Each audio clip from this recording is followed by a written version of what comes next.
the things I wanted to bring up was Elon Musk. Now, as you may know, Elon Musk has a bit of a side hustle. Now, his side hustle is destroying the government, destroying the country, devastating people, taking people out of their careers. But while he's been doing this side hustle, it's been interesting because while he's been doing the side hustle, he's been neglecting his day job, that being Tesla. Now, Tesla is a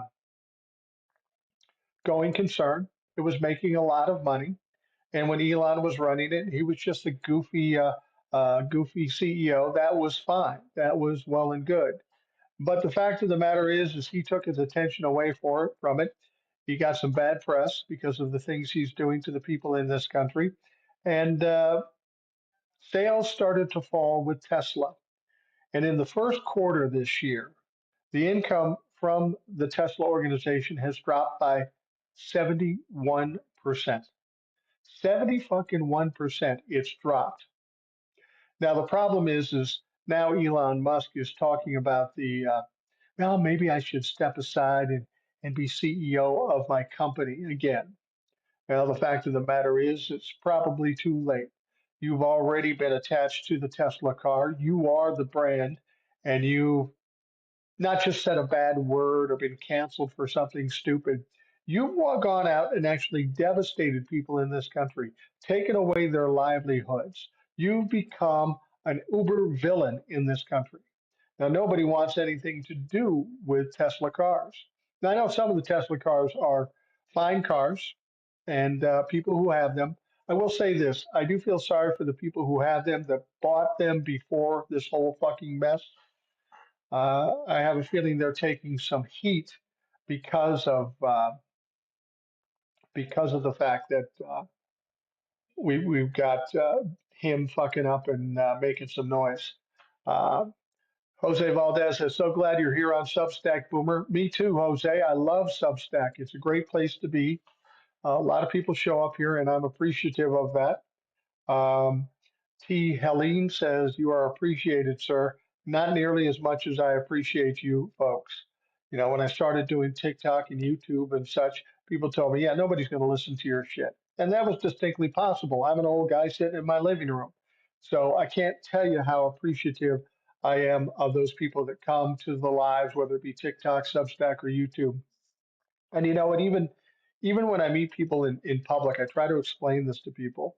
Every so often, somebody will come up to me and say, "Hey, aren't you that guy?" And I was at a restaurant locally near my house, go there all the time, and this gentleman walked up and recognized me. And he was kind of excited because he sees me all day, every day. I will tell you this, I'm far more excited about being recognized by you folks than you could possibly be by seeing me in the fucking wild. So thank you for that. Um, Fawn McFarland says no sympathy for muskrats, no sympathy for any Trumplefucks for that matter.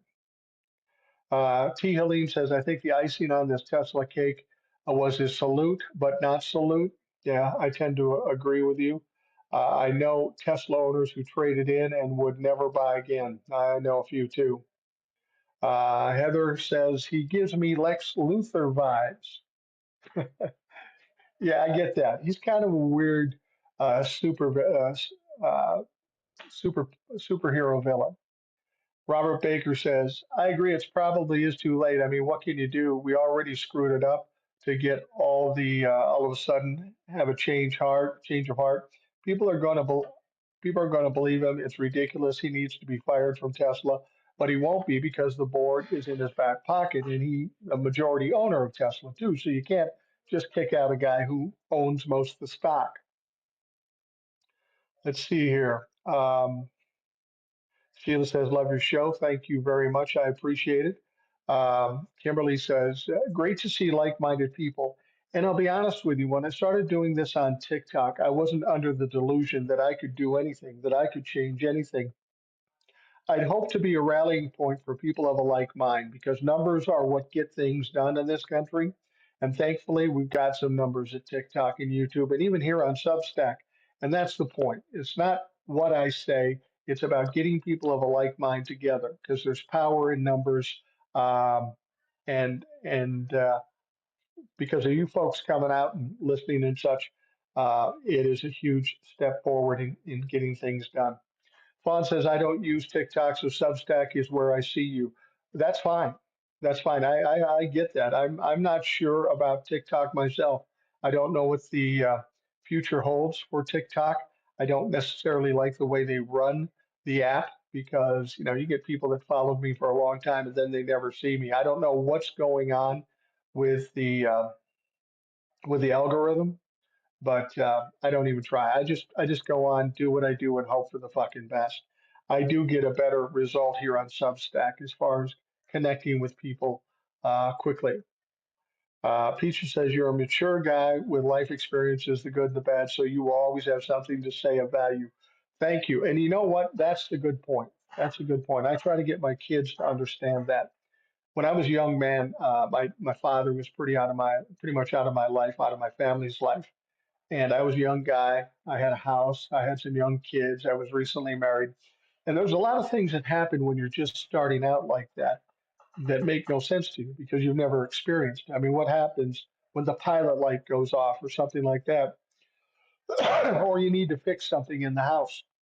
Normally, people would go to their fathers for that kind of information. Well, that wasn't an option for me. So I spoke to a lot of the older folks in where I worked, and they were very helpful. And then that's the important thing. Whether you're 25 or you're old like me at 65, it doesn't hurt to go to somebody who's had experience in those things and at least hear what they did. Like I've told my kids, no matter what you do, I've probably done it. Ask me how it went. If I told you and it was successful, use that if you want. If I tell you and it wasn't successful, well, then you know what not to try. Information is valuable, it's powerful. I was happy when you came on Substack because TikTok was not showing your videos. Yeah, exactly. I don't know what the fuck I got to do. I'm here every day. People say, "Where'd you go?" I do 5 to 8 TikToks every day and have for 4 years. So Kimberly says TT is kissing the orange turd's ass. You have to wonder about that. You know, it's funny. There was a rumor going. There was a couple of rumors going around that I've talked to about on the podcast. First of all, the rumor was that TikTok was going to shut down on Sunday because China was mad and they were going to shove it in Donald Trump's face. Don't believe everything you hear on the internet. Listen, if it's something that interests you, go try to verify it. But TikTok did not shut down. The other thing people said that on 420, there would be a moment when Donald Trump would initialize uh, martial law and the Insurrection Act. Didn't happen either. People want to scare you, and don't let people scare you. And people say, why aren't you scared? Well, because of my age and because of my history, I know this. I lived 65 years. I've gone through some shit just like all of you have gone through some shit. But guess what? I'm still here. So apparently, whatever happens, you'll always find a way through it. You might get scuffed up a bit, but you will come out the other side. Christine says, I repost some of your short videos to Facebook. I'm a boomer too. I'd like to see the old Dems turn over the party and the young people with some ideas. I agree with you, Christine. Absolutely. Now, I want you to be careful reposting my stuff on Facebook. I don't have a problem with it. You're more than welcome. Anybody's more than welcome to do whatever they want with my videos. That's fine. If it's helpful to you, by all means, use it.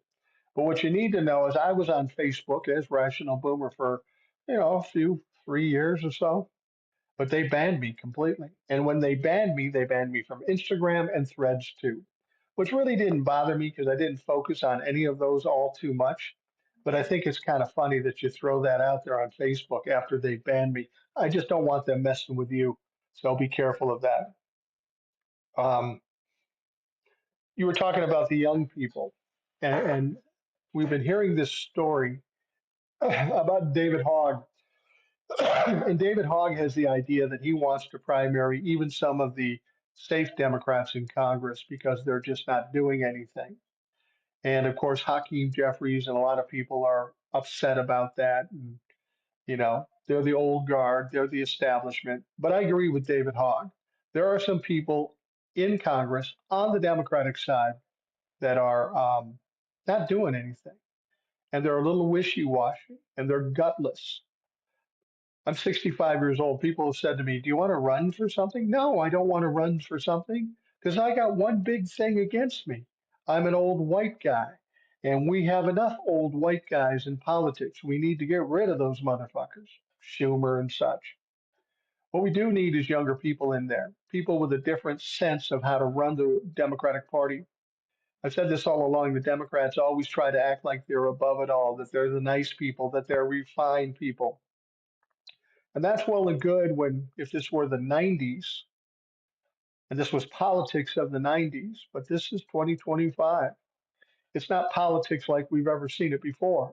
It's a fucking street fight. That's exactly what it is. So if you're in a street fight, you better be able to fight at that level. And the old people in the Democratic Party just aren't capable of doing it. They're trying to play by the rules of the 90s and the early 2000s. It's not going to work. It hasn't worked. We lost the election on November 5th, so maybe change that motherfucker up a little bit. Um, Matt Tay says, "Do you have blue sky?" I do. I do have blue sky. I'm even doing some stuff. I try to keep up with it, but I'm not doing a great job of it on social skylight, which is an offshoot of blue sky. But basically, what I have to do on blue sky, because all my videos are more than a minute, I basically put a link in so that you can connect with my videos on YouTube. So you can look me up, and I will tell you, blue sky. Many times before, I've had people come to me and say, there's somebody out there that's your imposter. And there are a lot of people out there with rational boomer and something else, and they're trying to impersonate me. And the reason they're trying to impersonate me isn't because they love me, it's because they know people who know the name will trust rational boomer. So then what they do is they come to you and try to sell you crypto and bullshit. Understand something? I'll never try to sell you anything. Those people are imposters. But here's the fucking thing. I come to Substack and I go, I just want to be on Rational Boomer. And they tell me, oh, that's already taken. What? Somebody's already got Rational Boomer. So I had to make it Rational Boomer 416, which is my birthday. So if you're looking for me on Blue Sky, that's how you find it. Matt Tay says, thanks for your answer on Blue Sky. I see all the links from YouTube, but now I know it's really you. Thank you. Yeah, it's absolutely me. Loretta says, your use of fucker and motherfucker take away from the great thoughts. Well, you're entitled to your opinion, but here's what I'm going to tell you. People have complained about me swearing. The vast majority of people don't bother them. I decided when I was going to come on TikTok and when I was going to do these other social media platforms that I was just going to be me. I'm not throwing in those swear words to try to shock or excite you. It's the way I talk. And if you don't like the way I talk, that's cool. Go watch somebody else. There's plenty of people out there that don't swear as much as I do. But if you're going to shame me and try to get me to stop, I've been married 42 years. My wife's been trying to make me stop for 42 fucking years. It didn't work. It's not going to work for you. Um, Tennessee Brando has scam warnings on here too. Yeah, I'm not surprised. Tennessee Brando's a big creator, and any creators with a lot of followers will get scammed. Kathy says, I actually like that your authentic self.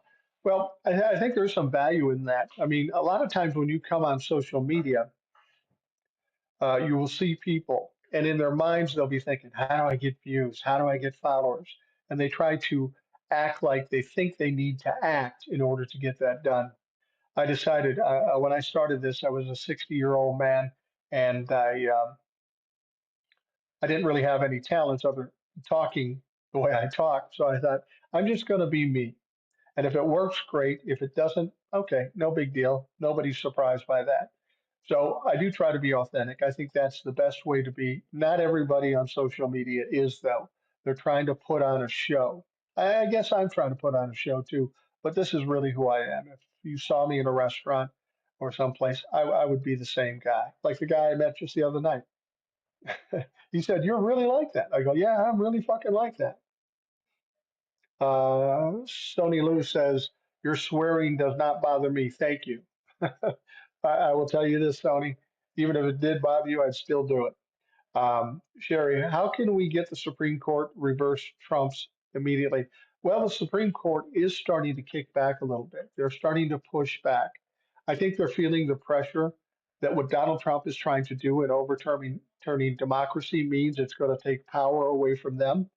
And I think they're starting to push back. I don't think you'll ever see Clarence Thomas or Judge Alito to go against Donald Trump, but Amy Coney Barrett, um, John Robert, maybe even Kavanaugh, they've got futures in this world. And they know that Donald Trump's lifespan is on the downside here. And when he goes away, people are going to have to answer for their decisions. Charlene says, I'm a 73-year-old female and I grew up on a naval base and I swear like a sailor. You're my kind of girl. You you go, Charlene. Um, Fawn McFarland says, I follow it's Luke. Sometimes swearing is definitely necessary. AMT, I appreciate your authenticity, swearing and all. Thanks for doing what you're doing. Thank you for allowing me to do it because if I was sitting here and nobody was listening, there'd be no point. Kathy says, I bet you're a great father. Well, I try to be. I'll be honest with you, with my kids, it was more on my wife. She's a great mom, she's a former teacher. But I do have aspirations. Even at my old age, I have aspirations. And my greatest aspiration today, my kids are grown, they're doing well, they're successful, they're smart, they're all that stuff. So we did a good job. Mom maybe done more than I did, but I did what I could. But now my aspiration is to be the coolest grandpa ever. I got a granddaughter who's going to be 5 in a couple of days, and I got a grandson that's going to be born at the end of the May. And I will tell you what, I'm a grandpa in the sense that me and those kids, we're going to get into some shit. We're going to get in trouble. We're going to get yelled at, but we're going to have fun.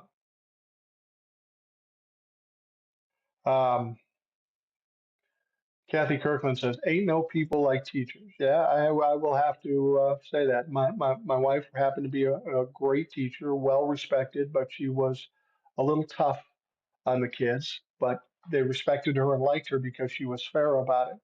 And the only thing about it is, my wife taught for fourth grade for most of her career, which is well and good. She did a great job. But for the 42 years that I've been married to her, she pretty much handles me like a fourth grader, which may be justified given my maturity level. But yeah, she handles things pretty well, and she did a great job with the kids. I interjected where I could and the things I knew about it, but she's the expert. She's the absolute expert. And when the grandkids are around, they love grandma, but they know if they need to get in trouble, they're coming to grandpa. That's the fucking way to go. Grandpa's always got candy in his pocket, and I'm going to be that guy. You know, we were talking about the Supreme Court, and I do sense there is a little pushback from the Supreme Court. I think John Robert and some of the others in the Supreme Court are a little embarrassed and a little sorry about the monster they created. The monster they created is Donald Trump by giving him a certain amount of immunity, and now he believes he can do anything. But what I've always said about Donald Trump is this: he can be as crazy as he wants to be, he can do anything he wants to do. But one thing you can be sure of every time, he will fuck up. And he has fucked up. I mean, take a look at Pete Hegseth. Pete Hegseth's got all kinds of problems as director of or secretary of the Department of Defense. This guy has no business being in that position. He's got problems with alcohol. He's got problems with women and how he treats them. He's run organizations in each one of them. He's run into the ground, into bankruptcy. The guy has a lot of problems. And then he does this signal gate thing where he starts getting cocky and starts having conversations with some of the mucky mucks and now his wife and his brother and lawyers and shit. He's putting out classified information on an unsecured app. He does it once, he gets caught, so he just keeps doing it. I sometimes wonder isn't if there's more concern about the ignorance and incompetence than there is the evil part of this. I'm not exactly sure, but I don't know if you heard what Pete Hegseth said today. This guy is so unserious and so arrogant. This is what he said. We're going to prosecute all the leakers. Oh, yeah? You mean the leakers that leaked you leaking shit? This is what the Republicans always do.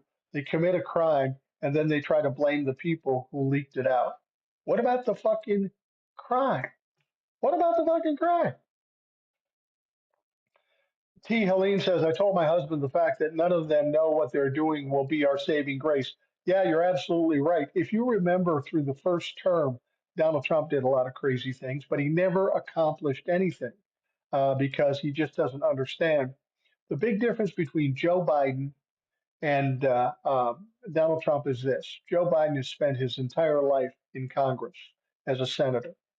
He understands how the machine runs. And make no mistake, this is a machine, a big, complicated machine, and there are ways to get things done. Donald Trump doesn't know how things get done, but he doesn't care because he thinks, like every place else, he can just exert his power and everybody will bend to him.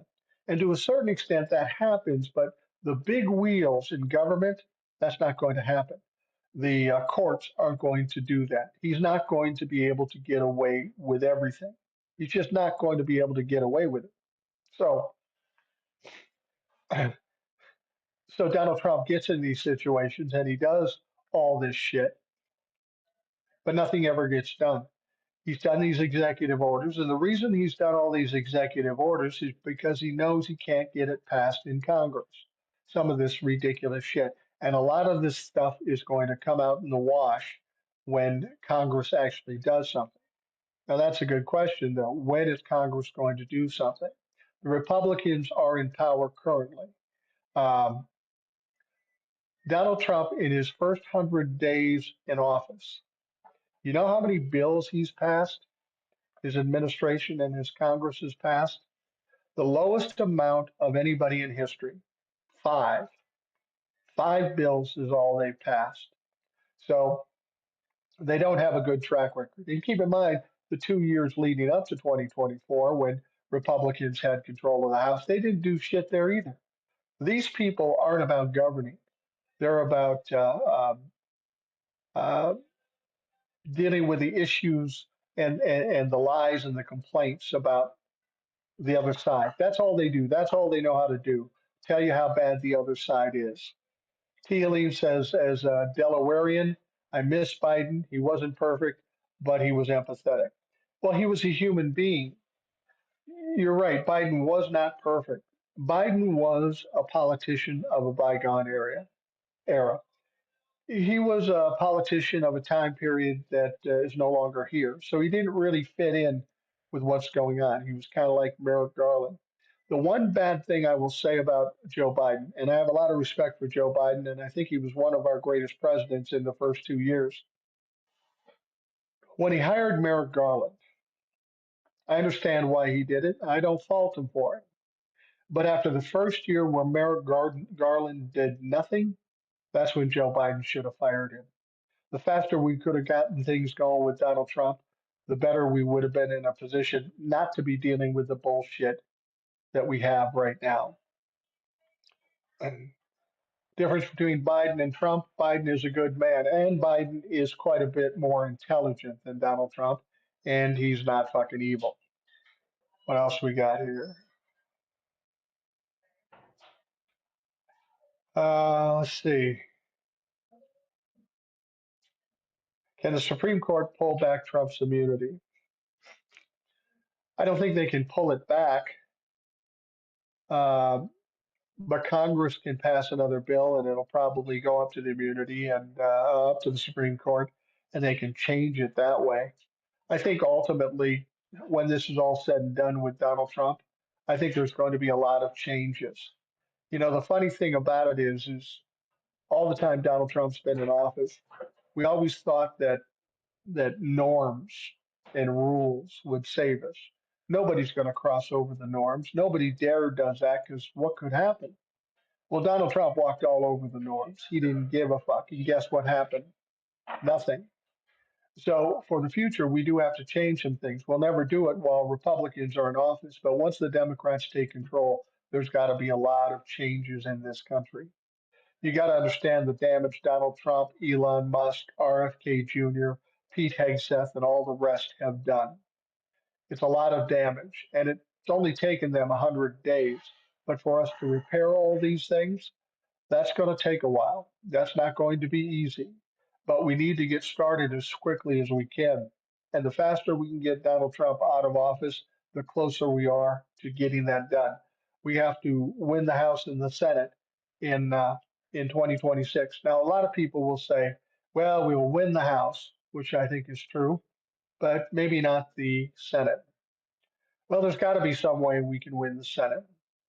I mean, when you look at all that's going on, when you're looking at millions of people coming out and protesting, not only against Donald Trump, but the members of Congress, people are pissed. People are suffering. People are struggling. And when they are struggling, they're going to want to change. And they're going to want a quick change as well. Like I was talking about before, David Hogg wants to primary some of the Democratic candidates that maybe would have an easy time winning re-election, and that is dangerous in the mind of Democrat leaders, and I understand that. But we really need that change.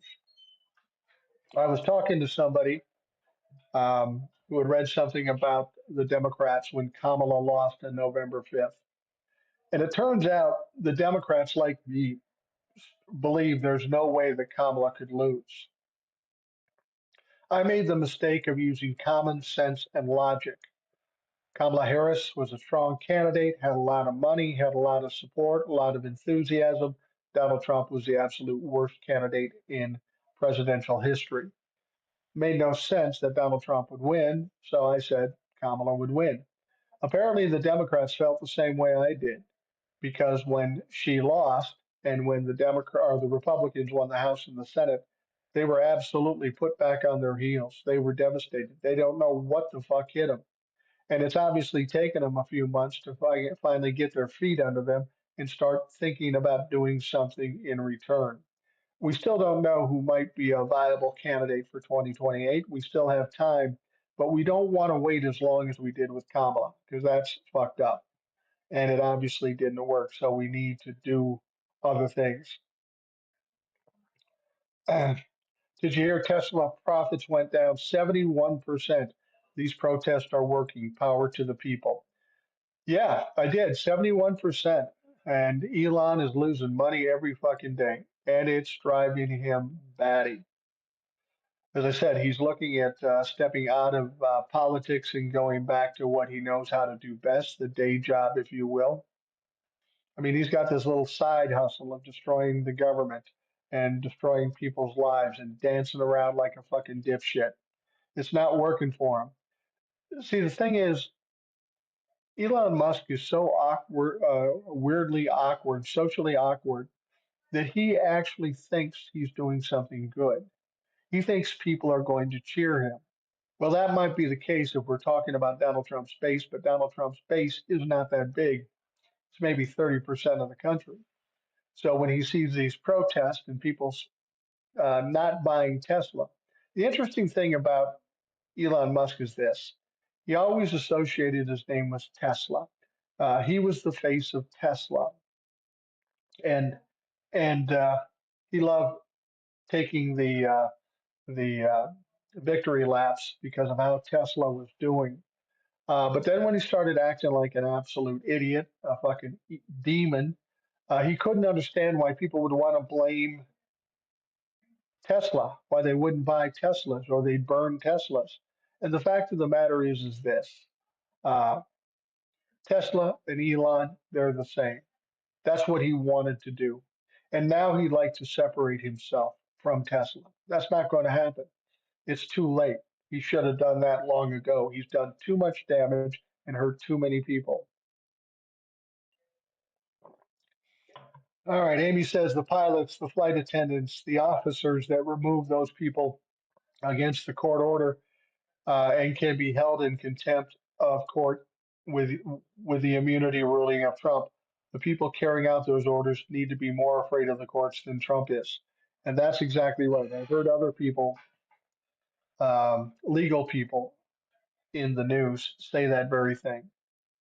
People will say, well, Donald Trump won't comply with court orders, constitutional crisis, and all of that. And you're absolutely right. So, what do you do? Well, Donald Trump may or may not have immunity in certain things. However, his lawyers, the people around him, his advisors, Marco Rubio for that matter, Elon Musk, they don't have immunity. And they are, quite frankly, breaking laws. So, given that, they should go after them. I think in the case with Garcia and the courts, including the Supreme Court, saying bring them back, and they refuse, and they play all these little games, and they say, oh, "I thought you said this, or you said it this way, so that meant this." It's all a bunch of bullshit, and they're all playing games. And the only reason they're playing these games is because Donald Trump is making him do it. These lawyers know very well that what they are doing is ridiculous and dangerous for their careers. Keep in mind, there were a lot of lawyers that Donald Trump had in the first term that have been disbarred, sanctioned, or have lost all their money. Rudy Giuliani being one of them. And when this is all said and done, there's going to be a lot of wreckage around Donald Trump. We don't know what's going to happen with Donald Trump. I don't know that he even survives to 2028. But all the people that work for him, when the Democrats are in charge, there's going to be some investigations, there's going to be some indictments, and there's going to be some jail time. And Elon Musk may be one of them. Uh, Peaches says profanity never bothered me. Sometimes, like everything else, it's needed. I'm also a retired educator. Um, Pete Hegseth is a huge problem within the American government. I don't give Hegseth until July. He's going to do something much worse, and he will continue to do these things until he's stopped. I don't believe Congress or Trump will stop it. Yeah, I tend to agree with you. I mean, part of my thing with him is he's already making excuses. Have you heard what they've said? Well, everybody in the Defense Department is against Pete Hegseth. Oh, yeah, now you're the fucking victim. That's the way it goes, right? You're the fucking victim. Um, he may be out by July, but at this point, I don't even care because who is he going to put in to replace him? Probably no better. Can't say worse because I can't imagine anybody worse than Pete Hegseth. But you're right. Congress hasn't done shit. Donald Trump won't. And the reason Donald Trump won't fire Hegseth is because then he'd have to admit he was wrong. Now, you and I both know that he doesn't have the capability of admitting he's wrong, so that's not going to happen. Mark says, I was watching CNN, I had to turn it off. Um, They were all they were talking about was who they think the next pope is. There are 136 cardinals from all over the world that have to vote. No way to know. Yeah, I'm not a Catholic. My wife grew up Catholic. Guess I was married in a Catholic church, but I'm not Catholic. And I respect the Pope, this Pope particularly, because he seemed to care about people. But you have to understand the whole Pope thing is very political too. I don't know if you saw the movie Conclave. My wife and I went to see that. It was very interesting, and it's interesting how the infighting and the dirty dealing and the political aspects of picking a pope. It's all there. I don't know who they're going to pick. I would guess they're going to pick somebody liberal like the one they've had, but there are some conservatives that might be possible choices. And what that means to the world, I don't really know. Um, there is one guy in the United States of America, cardinal, and this cardinal comes from Wisconsin of all fucking places. And apparently he's a big MAGA head, and people are worried that he's going to get it. Don't worry about that. There is no way this college of cardinals is going to vote an American as pope. It's just not going to happen, especially given the circumstances the way they are now. I think Trump will just pardon everyone who helps him with legal deportations. They need to go after them with state crimes if they can. Well, there's another option too. When you're talking about contempt of court, there's two kinds. There's criminal and there's civil. Now, in terms of criminal, he can be pardoned. Somebody can be pardoned, but understand this: if he or she is pardoned, that means he's admitting that they committed the crime. And if they admit they committed the crime, then they're going to get disbarred or sanctioned or whatever they get. Now, if they go the civil route with contempt of court, it's a little different situation. Donald Trump cannot pardon them, and they can fine them and sanction them and do all kinds of things and pretty much destroy them. So the pardon isn't necessarily a big worry because if they do it the civil route, which they probably will do, Donald Trump can't do jack shit about it. He can whine and cry about it as he does, but when it comes down to it, he can't pardon them. Can we, the people, file or has there been a class action suit either against Musk, the White House, and its administration for allowing Doge unauthorized access to our personal information, especially with that whistleblower submitted to Congress? Yeah, I think there is. I think there is a way to file a, a lawsuit, a class action lawsuit, and there may be one out there. I honestly don't know for sure, but that's distinctly possible. There's tons of fucking lawsuits against Donald Trump, the administration, and even Elon Musk at this point. T. Helene, is it possible the Dems are quiet because they're working towards impeachment? No, they can't do an impeachment at this point. They can't do an impeachment unless the Republicans initiate it. The Republicans have the power and the control in the House and the Senate. They're going to have to do it. Now, they may do it ultimately when things get really bad uh, and Donald Trump does something just crazy, which is crazy to say because he's already done a number of things. The Democrats can't even think about working on impeachment unless the Republicans are on board, and I can't think that they are as yet. I honestly thought Republicans would be ready to bail on Donald Trump before now, but for some reason, they're standing by him. And they do it at their own peril because if Donald Trump crashes and they go down with him, their lives are going to be destroyed. Their careers are going to be destroyed. Donald Trump will be a pariah, and so will every one of them. If they want to run for office, everybody who runs against him will say, he's a Trump humper, and that'll be it for them. Michael Catlett says, when you see white smoke, they have made a decision for the new pope. Yeah, absolutely. You know, I'm old enough where I've seen a few uh, conclaves where they voted for a pope. And I'll be honest with you, not being a Catholic, I don't know what a new pope has done to change my life that much. I'm not sure. I'm not educated with the Catholicism or what popes do, but I know they have a lot of power. I know they have a lot of money.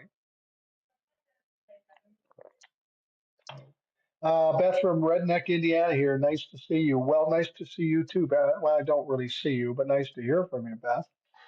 We get a lot of emails from Beth.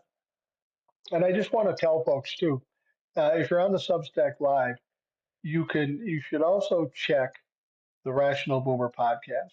Now, the Rational Boomer podcast, in its audio form, is on Spotify. All you have to do is go look for Rational Boomer podcast. The video version is on YouTube. Same thing. Just go look for Rational Boomer podcast. Now, I will say this: Spotify also accepts video versions too. So I started loading up some of the video versions of the podcast on Spotify. So it's not hard to find the Rational Boomer podcast. And the Rational Boomer podcast is something I do every night. Sometimes it's a TikTok live, sometimes it's just me and one person or two people talking. It's always informative. And the smartest thing I ever did was, with regards to the podcast, is to try to get people on the show that are smarter than me. I learned so much from these people, you know, from Eric, the analytical Iowan, to Will, to Old Soul, to Kristen, who was just on the other day. We've got a lot of people, young and old, and they have some great insights and great perspectives. So I would encourage you to check out the Rational Boomer podcast. And I will tell you, because I'm a lazy bastard, and because I'm not going to be home till late tonight, I'm doing this Substack because I enjoy talking to you folks. but I'm also recording this. So this will be tomorrow's podcast. So if you've seen part of the live and want to see the rest of it, just check out the Rational Boomer podcast. It will be there. I've been wondering why nobody's asked the Trump administration to be considered a terrorist and you have to be in a gang and have tattoos. Okay, why haven't they gone after the Hells Angels, uh, the Diablos, the Outlaws, motorcycle gangs? Or what about the Proud Boys? That's a fucking gang. Yeah, you're absolutely right. The only reason they won't go after them is because that's their buddies, and that's how this party works. All right, Mark says Congress as well as the Senate should have term limits. There should be no career politicians. I agree with you wholeheartedly. But Mark, I'm going to tell you honestly, that's never going to happen. As much as term limits is a good idea, as much as most people think there should be term limits, here's the problem. The people that decide whether Congress has term limits or not are the same people that decide when Congress gets a raise. It's fucking Congress. They're never going to vote on that to limit their careers. They're about jumping on board and becoming career politicians and grifting as much money as they can make.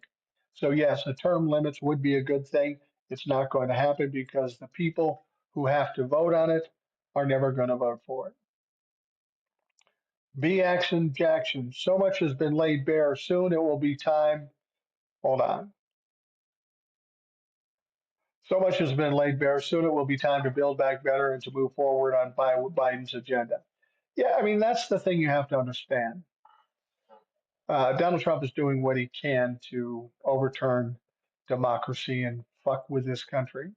But there's going to come a time when it's all done. Donald Trump will be no more, one way or another, out of power or off the mortal coil, as they say. That will happen. And there will be a time to build back better, whether we call it that or not.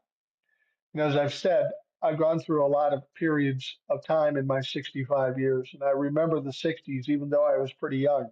Those were fucked up times. Those were turbulent times. They were different times than what we're seeing now. But a lot of people didn't think we'd make it through the 60s, and we did, the 70s. And I'll be honest with you, I was a teenager in the 70s. It was pretty fucking laid back, and there was a lot of beer involved. So it was fine. And I think we'll be there again this time around. I've seen your videos and they're awesome. Love the Trumplefucks.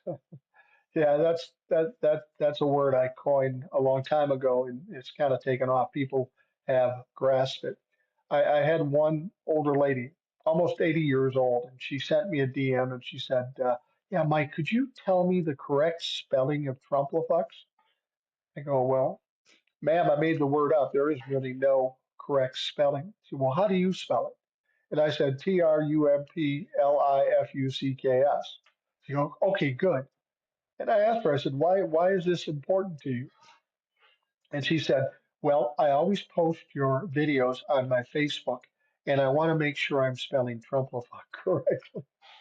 80-year-old woman doing this. All right, that's my girl. Lance Brissett, thank you for reading my statement. And my governor here in the state of Louisiana is trying to be a mini Trump. So I'm trying to find somebody to run and get some. I'm trying to get General Russell Honore, the savior of the New Orleans after the Katrina, to run and get some for governor. Yeah, I've seen him and I've heard him talk. He would be a great guy. I don't know how likely that is in Louisiana. You know, some of these states, whether we're talking about Alabama or Tennessee or something like that, it's so infested with the red hats that it's hard to get a Democrat to win. And I've talked to Ed, who's been on the show many times, and he's in Tennessee and an avowed liberal. He says some liberals don't even run against the Republicans because they don't think there's any chance. Nobody puts money into it. And, you know, and that's one of the things that David Hogg was talking about, you know, going after some of these places that nobody puts money in because they think it's an immediate loss. We do need to infiltrate those places. We do need to try to get attention, and we do need to try to get positions in those spots where even most people Um, don't think there's any chance. There's a lot of changes that have to be made with the Democrats. What we had the last 4 years leading up to the November 5th election did not work. And I've learned something in my long life. If you do something and it doesn't work, do something fucking different. And I hope the Democrats do that. Heather says, "Can I ask what state you're in? Just curious." Yeah, I'm in Minnesota. Solid blue state, Minnesota. That's where I was born and raised. Now, I do have another place that I do videos from in Savannah, Georgia, which is another second home type of place for me. Love that place too. Savannah is a beautiful place, and my wife and I get down there a lot. But I am from Minnesota. The governor before this fuckface, John Bell Edwards, was a Democrat. He won 2 terms. Who was also a graduate of West Point. So is General Russell. He's a graduate of West Point. Yeah, the possibilities are there. And to be perfectly honest with you, I think a lot of red states became more red when Donald Trump came around. For whatever reason, these people like the way he talks, even though he's stupid. Um, and, and and I have a theory as to why some of these people love Donald Trump. I think there are people, particularly in red states, but in blue states too, that maybe don't have the best lives. They haven't got the breaks that they want, and they think the government has pretty much oppressed them and held them down. So when Donald Trump comes out and says, "I hate the government too, and I'm going to fight back for you," they jump on board. They haven't anything else to count on, so they jump on Donald Trump's train and hope to God he's right. Well, they've made some horrible mistakes, as they're finding out now. Um, and hopefully in Louisiana, we can get that change in the governor. Love Louisiana. I've been to, I guess I've only been to New Orleans and the surrounding areas like Slidell and stuff like that. But I love New Orleans and I look forward to getting back there sometime soon. All I know is one time I went down to New Orleans with my wife and my 2 sons, who were of legal age at that point. We took a trip, as we did a lot, and my wife was tired, so she laid down and went to bed. And I took my sons down to Bourbon Street. Okay. Now, I don't drink. I quit drinking when I was 29 years old, so I haven't drank in 35 years, which is cool. But my sons, being young men, and as I've always said with young men, sometimes they have more testosterone than they have intellect. They're getting older now, so they're learning. But we went down on Bourbon Street, and while we're down on Bourbon Street, I'm showing them jazz clubs, buying them drinks, the big drinks, the huge drinks and stuff. By the time we got back to our it was a townhouse we were renting. Um, I spent about $450, and I don't drink. That was the only time we went down to Bourbon Street. And if we go back to Bourbon Street with those clowns again, they're paying for their own shit because that was fucking expensive, absolutely expensive. Now, the one thing that I'm really enjoying seeing right after the November 5th election, people would always say to the Democrats, "What are you going to do?" And not one Democrat really had a good answer to that. And we got to the point where we felt like, well, at least fucking do something. And I was talking to Kristen yesterday, and I got the feeling that because the Republic or the Democrats thought they were going to win, and they were so disappointed and pushed back on their heels, they kind of took the attitude, "Well, this is who you voted for. Good fucking luck." They were angry, and they didn't want to. They wanted people to suffer because they voted wrong in their minds. Um, but eventually, they had to figure out that, fuck, we got to do something. We got to try something. And I think the first thing was when Cory Booker did um, the 25-hour filibuster. Now, I was really disappointed in some creators. A lot of people talk shit about Cory Booker and said, "Oh, it was just performative. It won't do any good." And I wanted to slap the taste out of their fucking mouth because we were asking for people to do anything, And Cory Booker stepped up and did something. And he did something pretty incredible. Now, I have a tendency to talk and go on and on. I can go for an hour, I can go for 2 hours. One time in my life, I've gone for 3 hours and I almost died doing it. The idea of standing up and talking and being coherent for 25 hours and not going to the bathroom, fuck, how do you do that? Well, I think Cory Booker, while he didn't accomplish anything specifically, he did inspire some folks. And then we're seeing people like or the protest on April 5th, 5 million people out there. April 19th, we had protests all across the country. A lot of Democrats were telling us that they were telling us that it's up to us. We're the final line. We're the last line of defense. And I was concerned about that because one of the reasons we are where we are right now is because we've been apathetic as a people. We got lazy. We said, well, elect them. They know what they're doing. Just let them do them. But in that time, these people have been allowed to do fucking anything they want. And we're seeing it now with the Republicans and even some Democrats. A lot of people grifting money, a lot of people being lazy, a lot of people not doing what we want them to do. The one thing Donald Trump did that may be good for us is that he opened the eyes of a lot of people. We're now paying attention to some of the bullshit going on, whether it be Republican or Democrat. And now people in this country are engaged. We may be the last line of defense, but apparently we're up and ready to fight. So that's the good news. And then we get somebody like Senator Van Hollins. He's yelling and screaming about Kilmar Abrega Garcia. We need to bring him home. The courts have said, Donald Trump, bring him home, and they refuse to do it. So Van Hollins goes down there.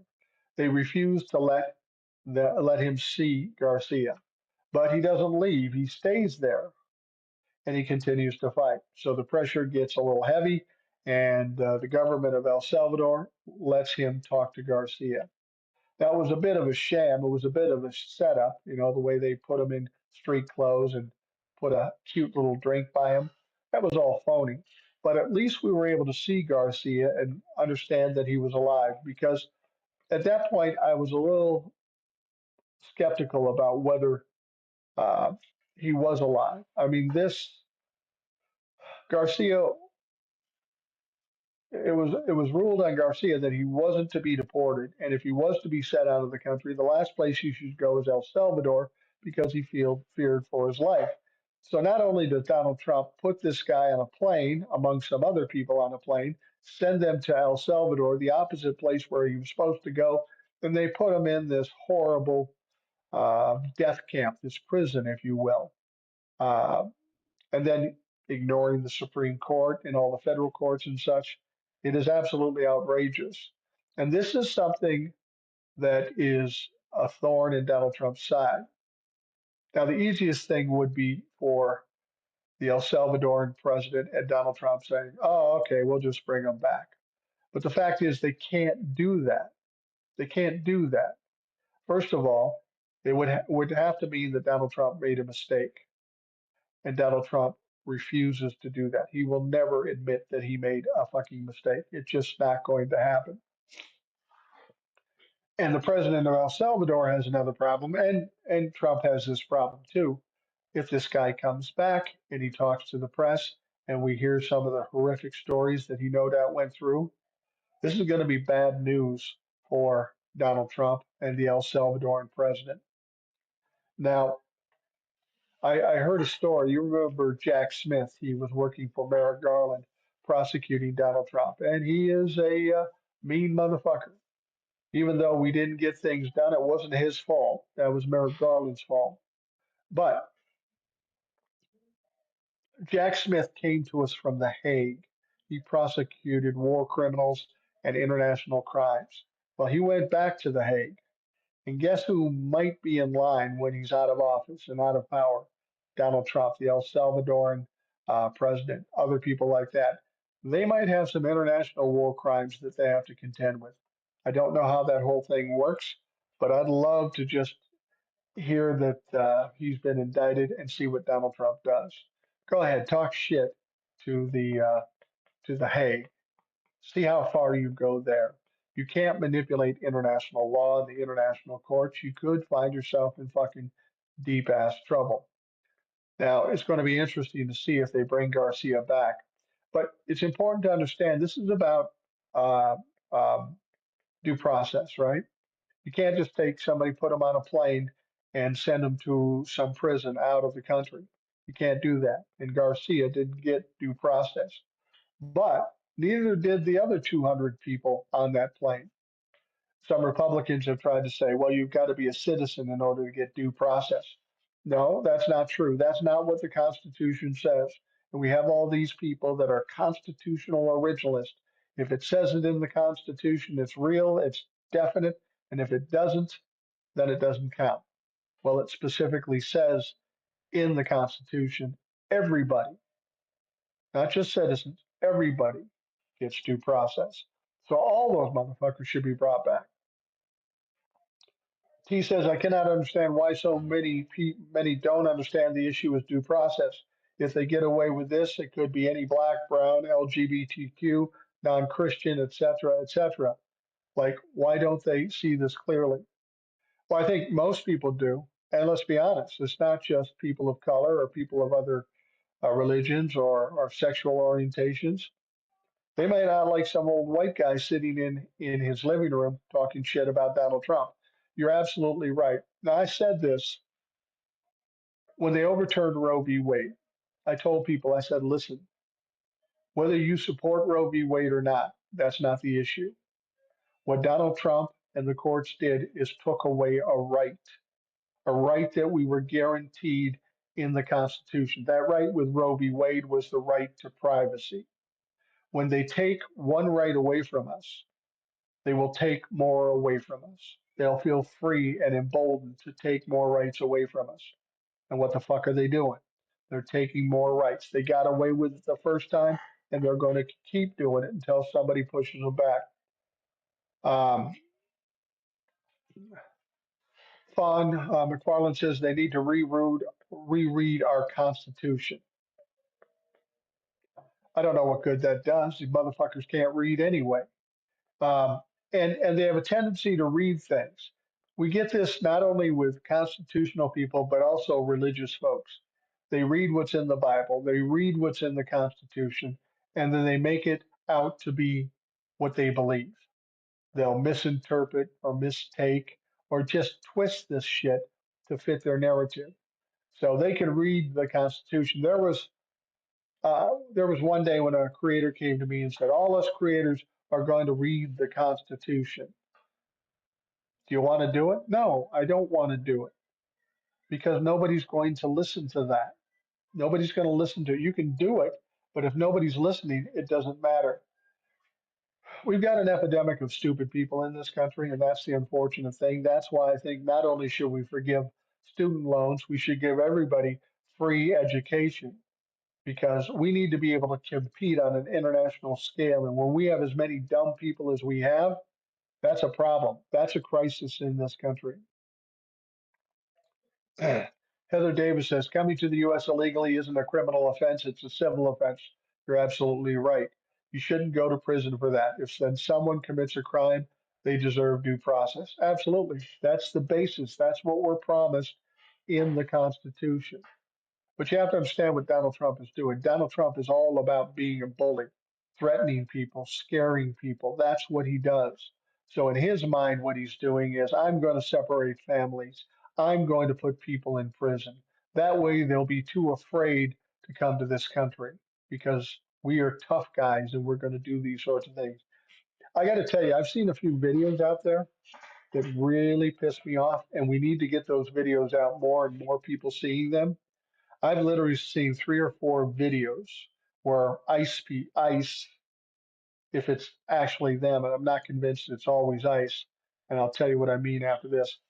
But they have kids, 8, 10 years old, handcuffed, being put in car. What in the actual fuck is that about? How the fuck can that possibly be happening? Now, I was talking to Ed on the program a while back, and he's convinced, and I can't disagree with him, There are so many ICE officials, ICE agents out there, and what they do is they're farming out extra work to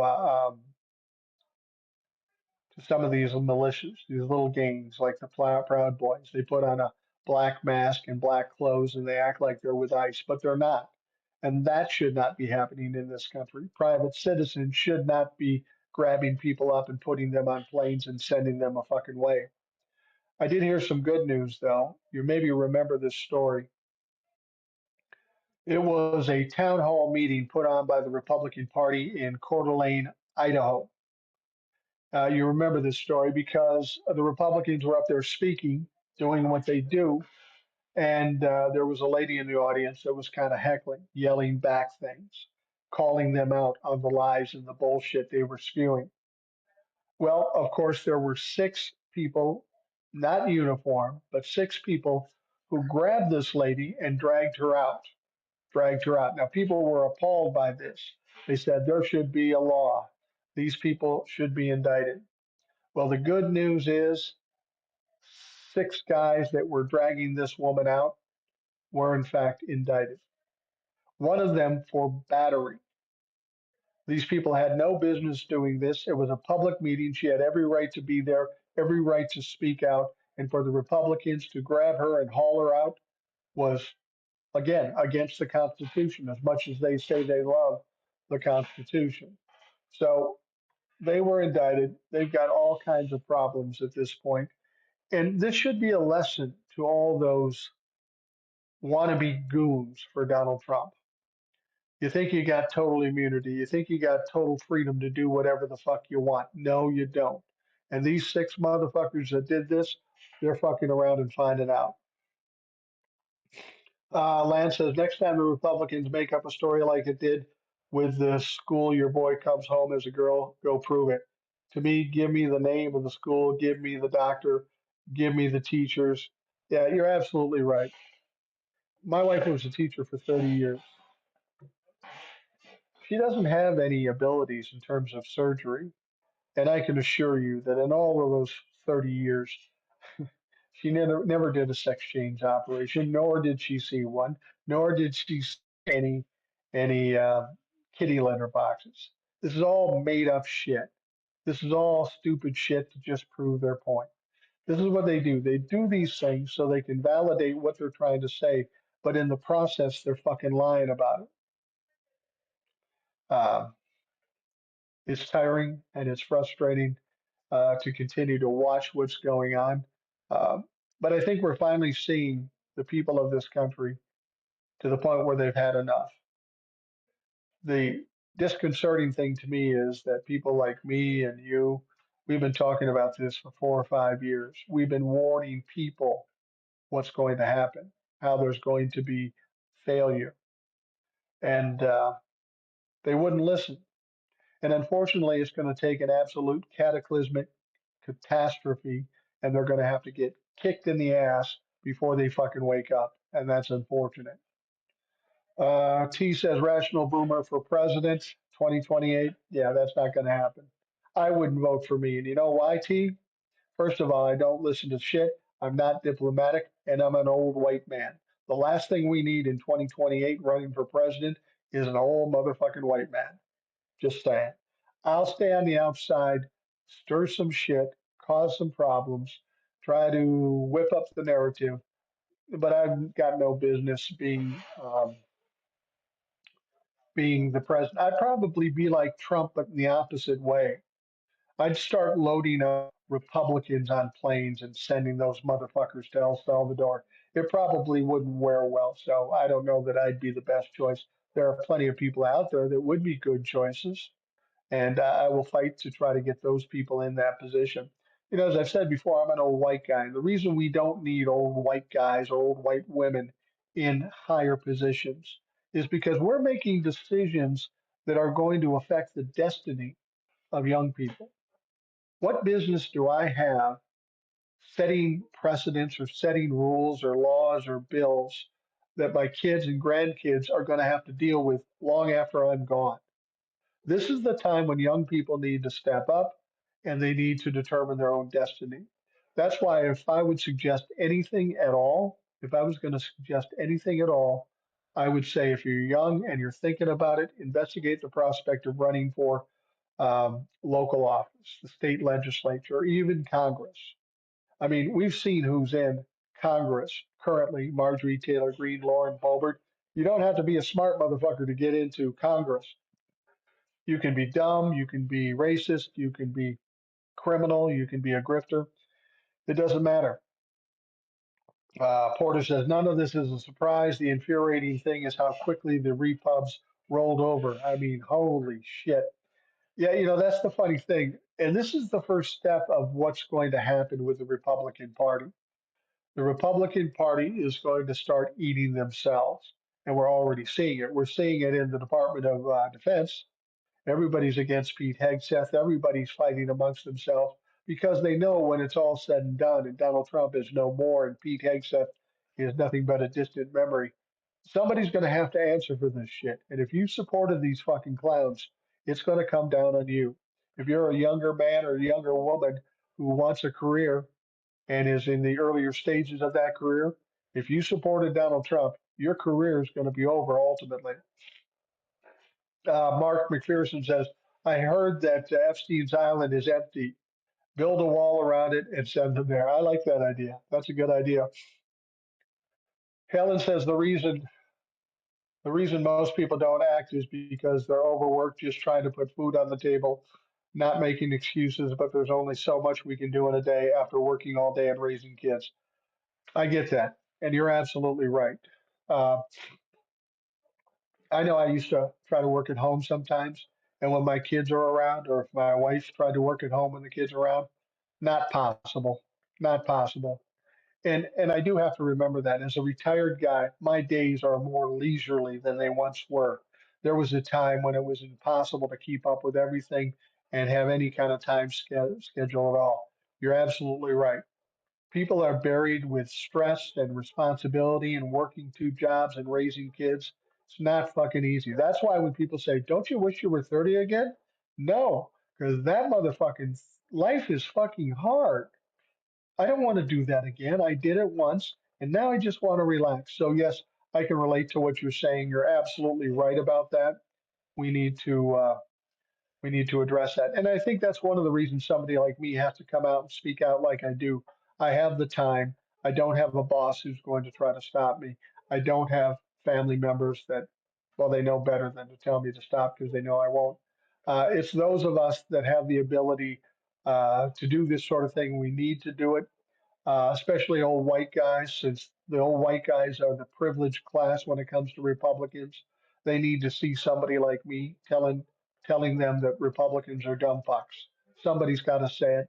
And if I'm in a protected class by virtue of my color, my age, and my sexual orientation, I'm going to use that to the best of my ability. All right. I'm going to wrap things up for the Rational Boomer podcast. I want to thank you for taking the time to interact here. I'm just going to check this one thing. B Action Jackson, the Project 2025 is explained in Red Wine and Blue podcast. The essence of it is they want to overthrow our government. I don't know about that podcast. I haven't heard it, but if you're recommending it, by all means, check it out. But that's exactly right. What the Project 2025 people, they want to destroy everything. They want to tear everything apart and build it up in their own image, where religion and what they want and their racism and their misogyny, they want to build it back up in their own image, as it were. You're absolutely right about that. Anyway, I'm going to wrap things up for this live on Substack. I want to thank you for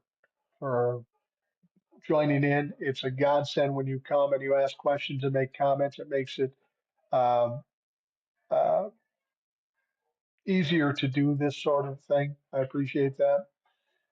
See, little Wally says, "Did you hear about the lady in Maryland worked for SSA, died on the job, and she had health issues, but stress was a factor of her death?" Yeah, I can imagine. There's a lot of stress in this world today, and that's one of the things I dislike the Republicans for. It's one thing to do the evil things they do. It's one thing to fuck with people's careers and lives. But the one thing I get from a lot of people in my DMs and comments and such, there are a lot of people out there that are terrified.